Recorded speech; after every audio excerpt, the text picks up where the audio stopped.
ngomong, makanya baca dong Alkitab lo, bla bla bla.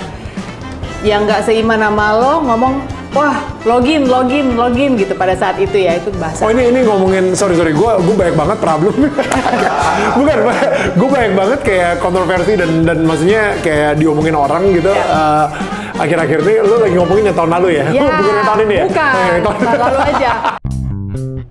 Halo, Sofi Nafi Talks kali ini adalah obrolan jujur, nggak pakai baper antara Daniel Mananta dengan saya. Semoga kamu dapat menikmatinya seperti kami senang membagikannya kepadamu. Aduh Daniel, jangan-jangan setelah ini kita harus bikin talk show berdua ya. Karena begitu tahun ini gue gini, gue udah tahu anak ini nanti responnya begini cara menghandle problem. Ini waktu tahun lalu yang gue baru pertama kali berarti, oh no, what is he gonna do now gitu kan ya, gue sempet kayak gitu. Nah, waktu itu ada ibu-ibu datang ke gue bilang, Daniel, aku ngefans banget sama Daniel, tapi sayang ya, Daniel keselip ya kemarin itu ya, tahun lalu itu ya, tentang soal itu gitu. Dan gue bilang kayak, Bu, saya nggak keselip. Ya. Maksudnya, emang saya niat. Loh, tapi ya saya nggak pernah keselip, tapi media emang nge-twist gitu. Jadi apa yang saya ngomong saya bisa pertanggungjawabkan dan saya akan selalu firm dengan apa yang saya ngomong. Saya bilang kayak gitu. Dia bilang kayak, oh oke. Udah awkward silent. Melipir jauh-jauh. Pertanyaan gue adalah begini, ketika itu pertama kali terjadi ya, reaksi pertama lo, bukan respon ya. Reaksi lo belum sempet cerna, belum sempet mikir. Wah, terus pasti tim lo ngomong dong, Daniel gini, gila orang ngomong gini. Terus mulai pemberitaan di mana-mana, Daniel gini, menyinggung sesama umat Kristiani soal masalah salib dan segala macam itu. Reaksi pertama lo apa? Sebagai orang yang dari tadi lo cerita ke gue, lo pernah insecure, lo pernah takut, ntar gue besok gak dipakai lagi jadi MC, ntar acara gue nggak bisa lanjut nih, padahal udah bagus-bagus jadi tetangga kamu, sekarang jadi tetangga rempong gitu, lo nya bikin as if lo bikin ledakan gitu kan. Pertama kali itu yang muncul apa? Guilt atau I shouldn't have pushed too far, or ini belum respon ya, awal reaksi atau marah. Lu semua nggak ngerti gue ngomong apa. Which one was it for you? So jadi ada tiga reaksi biasanya ya, fight, flight, or freeze. Ya kan. Saat itu gue reaksinya adalah fight. Fight. Oh. Gue justru pengen ngasih lihat banget kalau gue bener. Oke. Fight. Reaksi. Ya. Lo sempet ngomongin sama Viola nggak? Apa enggak? Yes, of course. Kenapa? Karena kalau Viola ngerasa secure dan ngerasa ya udahlah, gue ngerasa secure banget. Oke. Tapi kalau Viola ngerasa I don't think you should have done that, itu gue langsung kayak okay, what should I do? Gitu. Gue akan minta wisdomnya dia juga. Tapi ketika Viola ngerasa secure, gue nggak peduli jutaan orang ngomong apa. Yang penting istri gue respect sama gue, dan istri gue membela gue, istri gue support gue. That's it. Itu yang paling penting buat gue. Jadi saat itu jutaan orang, meremehkan dan keluarin opini mereka lah. Yes, dan banyak yang lumayan nusuk juga. Did you read them? The comments? No. Oh, and this is what's so amazing. Lu tahu sih Sof, jadi itu kejadiannya bulan apa sih? Oktober ya? Oktober atau I think so. Nah, bulan Maretnya itu kan Paskah. Atau bulan April gitu ya. Sebelum Paskah, gue gak tau kenapa di hati gue yang kayak udah gue pengen pantang Instagram. Jadi akhirnya gue delete Instagram gue. Oh, di account? Aplikasinya. Biar gak ada di handphone. Exactly, gue delete aplikasi Instagram gue dari handphone gue. Oh iya bener, gue inget tuh, pernah tuh ada masa itu. Iya. Tiba-tiba lu ngilang aja. Tapi Tapi enggak, gue nggak ngilang, karena asisten gue yang ngurusin. Oh jadi di sini, hilang dari handphone lo? Dari handphone gue, aplikasinya nggak ada lagi. Nah, lo sempat ngomong di salah satu post bahwa lo lagi puasa Instagram gitu misalnya. Jadi isinya admin return or something. Gue nggak tahu. Ya itu mungkin dulu kali ya. Tapi yang pastinya aplikasi. Dan for some reason ketika asisten gue ngedownload Instagram, gue nggak tahu apa yang berubah. Jadi udah nggak bisa DM lagi ke gue. Gue sendiri sampai hari ini gue masih nggak ngerti gimana cara ngerubah settingnya supaya orang bisa DM. Jadi gue nggak bisa baca DM kecuali dari yang centang biru. Padahal lo DM Daniel Mananta, lo nggak bisa. Dan gue nggak bisa DM. Wow, taradum. Nah, jadi saat itu pasca tuh.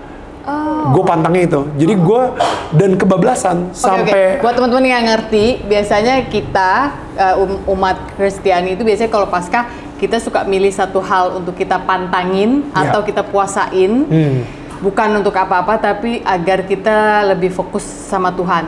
Nggak wajib sih, tapi biasanya tiap orang punya panggilan yang berbeda. Betul. Kejadian Paskah. Dan kejadian 40 hari gue nggak punya Instagram lagi di handphone gue, aplikasi Instagram di handphone gue, tapi asisten gue masih rajin upload. Jadi eksistensi gue di Instagram itu masih ada, tapi aplikasi Instagram di handphone gue udah nggak ada.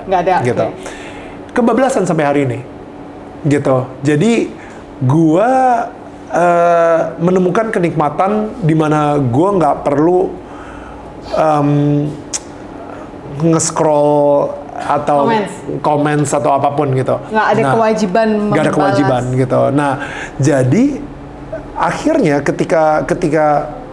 ketika gue udah nge-delete si aplikasi Instagram itu, barulah kerempongan itu terjadi gitu kan di bulan Oktober. Jadi most of the comments gue nggak lihat, tapi dikasih tahu sama asisten gue, ini negatif banget kayak gitu komentar-komentarnya. Apa sih emangnya yang dikomentarin?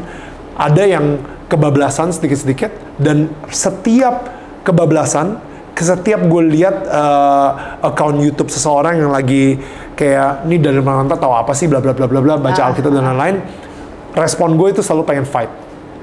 Selalu pengen fight. Gue pengen kayak, you know what? Ayo duduk, kita ngobrol. Sini, gue kasih tahu nih, let me teach you. You know? Let me teach you. Sombong banget. Sombong banget.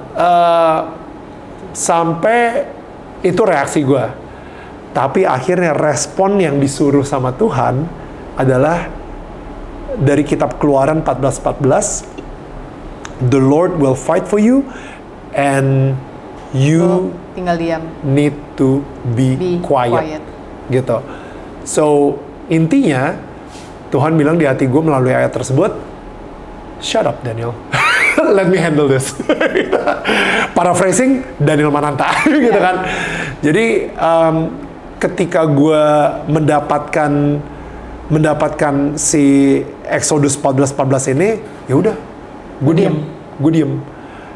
Walaupun gue pengen banget fight, pengen banget, dan itu ternyata lebih sulit. How long dari reaksi mau fight sampai akhirnya disuruh diem, ya udah. How long did it take? Pertama, gue bikin video klarifikasi. Gue udah rekam, gue udah bikin video klarifikasi, gak bisa diupload. Itu dalam rangka fight? Itu ya? Gak bisa diupload. Gue literally gue nyobain, gak bisa diupload. Error. Gue copy link, pokoknya gak bisa diupload. Dan di situ gue tahu kayak gue gak diizinin. Syarat Daniel, balik lagi ke itu ya. Gue gak diizinin. Kedua, gue marah banget, gue pengen posting di Instagram, tapi gue udah gak punya aplikasi Instagram. Jadi gue kayak, yaudah, no. Ketika gue lagi nangis, lagi doa sama Tuhan dan nangis kayak, Tuhan ini gak adil banget, gue diperlakukan begini segala, muncullah si ayat Exodus 14:14 secara random di YouTube ketika gue lagi dengerin lagu puji-pujian gitu misalnya. Nah, he wanted you to see it. To be quiet, exactly. Jadi akhirnya kayak ya udah, oke. Ternyata lebih sulit dan akhirnya beberapa lama kemudian gue dibilang kayak Neil, lebih baik lu ngebela lo atau lebih baik Tuhan ngebela lo. Ya udah, jawabannya jelas. Ya udah. Dan gue nemuin, aduh banyak banget sih. Itu ya, ketika di saat paling sulit gitu ya, dengan keintiman lo sama Tuhan gitu ya, itu justru lo paling berasa banget dia ada di situ. Bener-bener kayak ngegandengin lo, ngebisikin lo, dan kayak... Itu kata kunci lo. Apa tuh? Bisik. Ngebisikin ya. Gue jadi keinget gini, kalau gue lagi dalam keadaan juga runyam ya, I don't know if this relates to you. Jawaban Tuhan itu biasanya nggak teriak, tapi bisik. Ya. Yang teriak itu usually lies, kebohongan. So good. Lu jelek sih, lu ngomong gini. Lu makanya belajar jaga mulut lu soft. Enggak. Walaupun gue salah misalnya nih, gue sempet salah ngomong, pasti pernah lah dalam hidup kita salah ucap. Pasti cara Tuhan negurnya beda. Nah, kemarin itu memang salah. Tapi dari sini aku beresin ya. Sekarang kamu gini aja. Ya. Instead of makanya salah sih mulut tuh. Karena gue waktu kecil sering kebanyakan ngomong. Terima raport dari sekolah, Sophie is too talkative gitu apa. Jadi itu nempel gitu di gue. Jadi kalau gue udah kebanyakan ngomong, gue suka pulang dengan kayak pengen nutup pakai hoodie terus kayak tadi bawel banget sih masalahnya. Gue mikir gitu. So I think basic is. I think itu ya bedanya, maksudnya a good spirit and a bad spirit. Bad spirit itu kayaknya selalu loud karena ada rasa pride, pengen ngasih lihat, you know what, I'm here, you have to see me, it's prideful, you have to listen to me. Makanya dia teriak. Tapi a good spirit yang ada di otak lo, atau gue bilangnya Holy Spirit, itu berbisik karena humble, dan lo harus invite, lo harus undang, lo harus ajak ngobrol tiap hari gitu, lo harus kayak undang self talk with the Holy Spirit gitu misalnya. Lo harus mempunyai hubungan intim tersebut gitu, dan disitulah gue berharap banget bisikan itu akan jauh lebih kencang daripada teriakan itu. Ya kan, kita akan lebih sensitif ngedengerin si bisikan daripada si teriakan. Yang frekuensinya kecil itu. Betul. Daripada yang... Betul. Karena dia udah pasti teriak tuh pasti kedengeran kan? Pasti kedengeran, pasti kedengeran. Kita pengen denger yang bisik malah. Betul. Iya, because that's where gue sangat percaya di situlah Tuhan bersemayam dalam kasih-Nya yang tenang. Karena kebenaran ya, di mana itu adalah Tuhan. Dia nggak perlu teriak. Ngapain juga proof kalau gue benar. Nah, jadi ada satu orang penulis yang bikin Narnia, namanya C.S. Lewis. Yes. Dia bilang ada salah satu bukunya, judulnya the Red Tape Letter, Screw Tape Letter. Jadi itu cerita tentang iblis senior sama iblis junior, gitu kan. Dan mereka lagi berbicara gitu. Nah, salah satu strategi para iblis adalah dengan menciptakan yang namanya Kingdom of Noise. Gitu. Kenapa? Ketika mereka menciptakan Kingdom of Noise, kita akan sulit untuk mendengarkan His voice. You know, karena emang bener, sekarang ini noise versus voice, gitu. Si Kingdom of Noise ini gimana sih? Pokoknya strateginya adalah gimana caranya supaya bisa ngedistract manusia untuk tidak fokus sama the voice of God atau the whisper of God, gitu. Gimana cara untuk si Kingdom of Noise ini? Ciptakan sebanyak mungkin distraction. Gimana caranya ciptain sebanyak mungkin distraction? Social media, gossip, entertainment yang benar-benar game, aplikasi, podcast yang kontroversial gitu, yang isinya benar-benar cuma untuk ngedistract lo aja dan tidak membangun hidup lo. Orangnya belum bermasalah, podcastnya udah hadir membahas masalah saking cepetnya. So I think sekarang ini kita hidup di Kingdom of Noise, dan kita bukan lagi indestructible, tapi kita harus mikir bagaimana caranya supaya kita menjadi indistractable. Wow, that's good. Supaya kita bisa fokus sama suara sang pencipta. That's good. Yeah. Let that sink in. I'm gonna let that sink. That's really good. I'm actually gonna write it down here. Supaya selain sink, kamu tetap bisa baca. Mama-mama homeschool ya, kalau gue ya. Oke. Lo percaya nggak dalam hidup ini ada musim-musim? Banget. Sangat ya? Banget. Saat ini berarti adalah musim apa dalam peran lo sebagai ayah untuk Mila dan Noam? Kemarin gue liat lo ke Paris, spending time with your daughter. So pretty. That's just like such a beautiful moment sih menurut gue. Thank you. Yeah. Musim ya. Musim sebagai orang tua ya, bukan di karir gitu ya? Enggak. Sebagai ayah. Sebagai ayah. Kan tadi sebagai suaminya Viola, udah banyak tuh kita bahas, lumayan banyak. Nah sekarang sebagai ayah, ini musim lo lagi apa sih? Musim ngajak main kah? Musim mendidik kah? Musim, gue nggak mau terlalu mendidik tapi lebih ke pesan-pesan sponsor karena yang satu udah rada ABG, dia tahu kalau gue ngasih kesan tahu I don't want to come off as preachy misalnya gitu. What is the musim? Feeling gue untuk 3 atau 5 tahun ke depan, gue sama Mila itu bakal sedikit demi sedikit mulai let go of control. Dan How ini old she now? 10. 11. She just turned 11. Sedikit demi sedikit let go of control karena dia bakal lebih butuh Viola daripada gue. Oke. Dan gue kayaknya nggak bisa kayak feeling gue ya. Sedikit demi sedikit. Tapi justru sama Noam, feeling gue the next 5 years itu gue bakal banyak coaching ke dia gitu, as a coach, as a firm father. So I don't know, I don't know ya. Maksudnya ini season yang dan Mila justru bakal banyak coaching sama Viola karena mau masuk ke ABG. She's becoming a woman. And there will be time di mana dia banyak hal-hal yang gue nggak akan ngerti, perubahan hormon yang gue benar-benar nggak paham. Jadi kayaknya dia bakal lebih banyak kayak mother-daughter time, you know? Yeah. I think that's the. So the trip kemarin ke Paris berdua itu adalah kind of like an end of a season yang. Ini terakhir nih kita kadel-kadel abis ini kamu belajar sama mama. Exactly. It's sad, tapi it's necessary. Parenting itu kayaknya menurut gue adalah everyday tug and pull of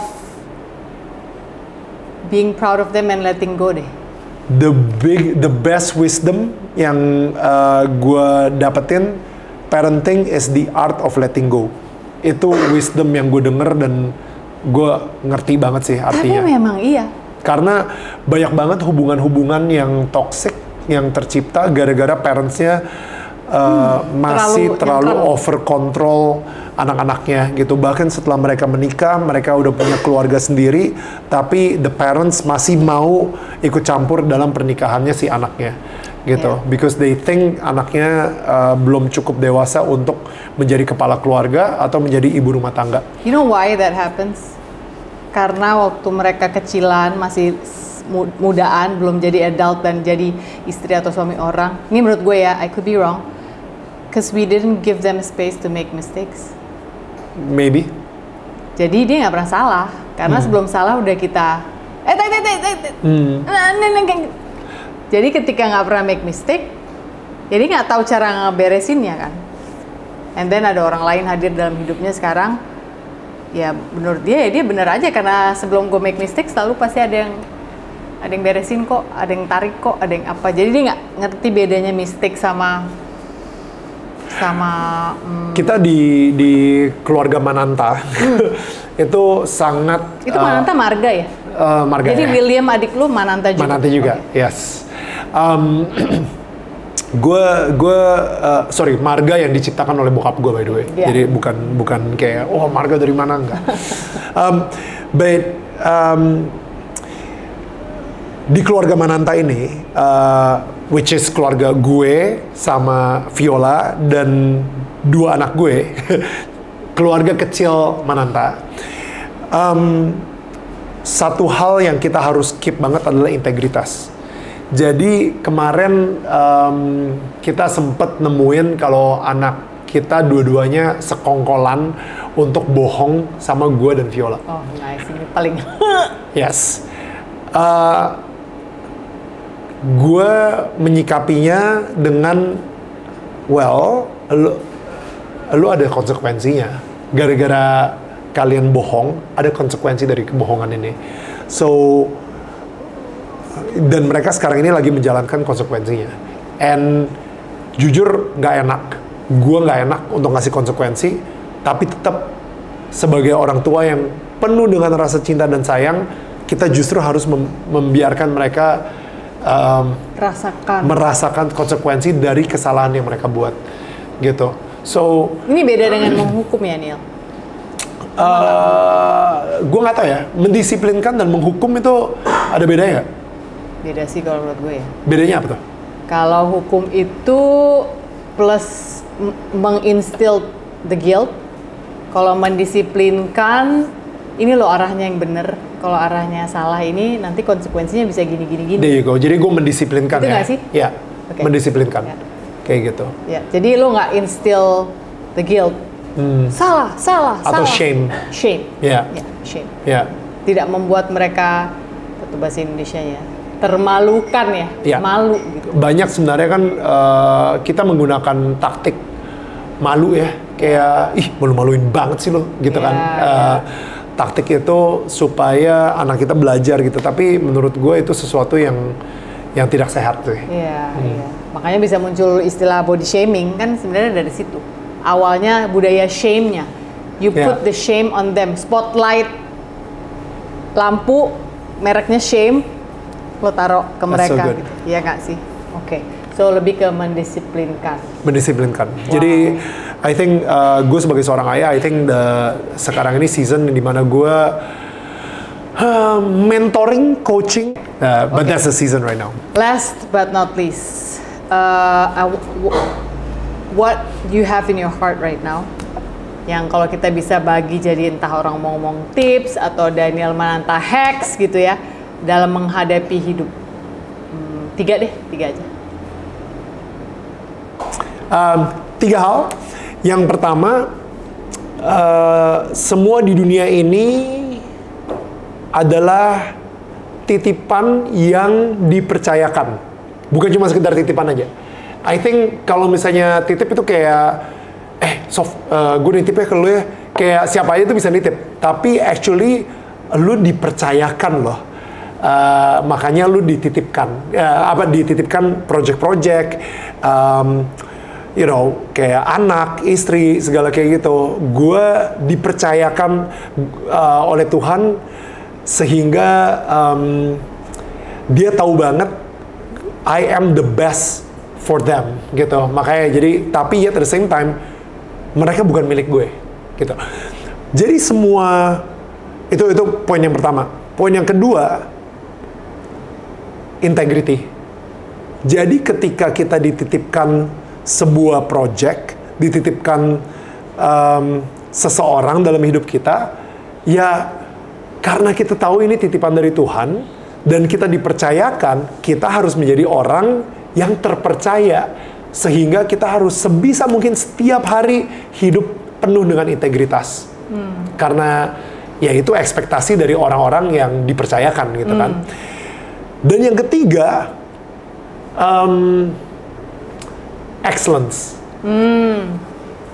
Lo udah dititipkan sebuah project, ya jangan malas-malasan juga kayak ya udahlah, udah dititipin nih, lihat nih. Justru apa yang akan lo lakukan dengan project yang lu dititipkan tersebut, atau istri dan anak-anak yang dititipkan tersebut gitu.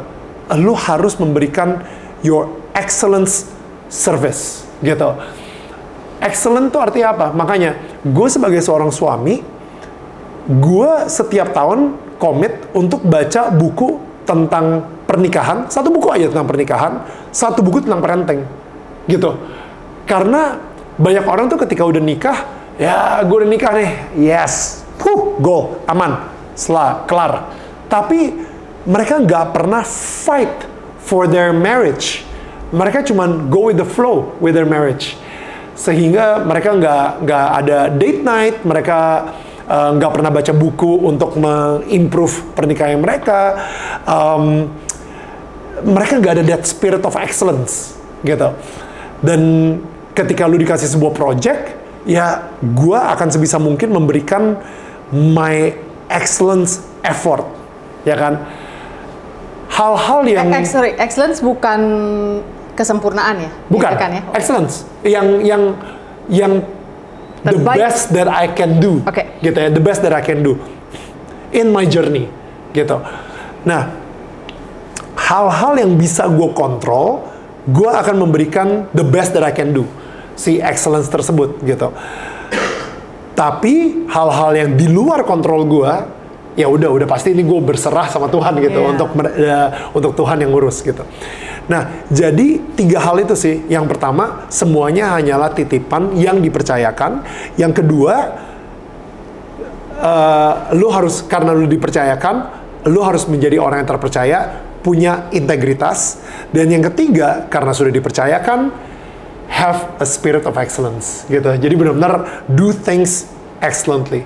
Gue sebisa mungkin apapun yang gue lakuin, sekarang ini gue ngobrol sama lu pun juga I'm giving my best with the spirit of excellence yang sudah dipercayakan sama lu ke gue gitu ya.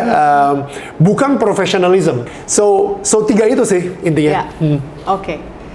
Wow. Udah dicatat, harus catat loh. Karena menurut saya dalam hidup ini, kalau kita cuma denger terus lewat, nanti ada angin lewat, ada noise tadi yang Daniel bilang, lupa lagi. So, you know what? I always tell my audience, always have a notebook dimanapun juga. Tulis-tulis apa aja, tulis. Kadang-kadang ada punya ide apa, tulis. Kadang-kadang, kayaknya bikin ini lucu, jadi ditulis aja. Dan one day kita nggak tahu kapan itu akan berbuah. Nah, jadi tadi yang disebut sama Daniel ditulis ya. Kalau belum tulis, setelah ini saya akan rangkum dan tulis buat kamu di sini. Kamu tinggal screenshot, tapi di save. So nice. Gue baru tahu nih ada ini nih. Mama homeschool ya, saya gitu deh ya. Daniel Mananta, thank you very much for coming to our humble coffee shop ya. Dan so good. Menyediakan waktu, padahal Daniel ini abis dari wedding sebelumnya, dan Viola ikut ya? Iya, ada. Ya, harus meninggalkan istrinya sebentar untuk bersama-sama dengan saya di sini dan tim untuk memberikan the best that he can untuk semua penonton Sophie Nafi Talks. Jangan lupa bahwa setiap hari you are loved. No matter what you think, you are loved. Dan hari ini bukan hari yang baik untuk menyerah, katakan itu setiap hari.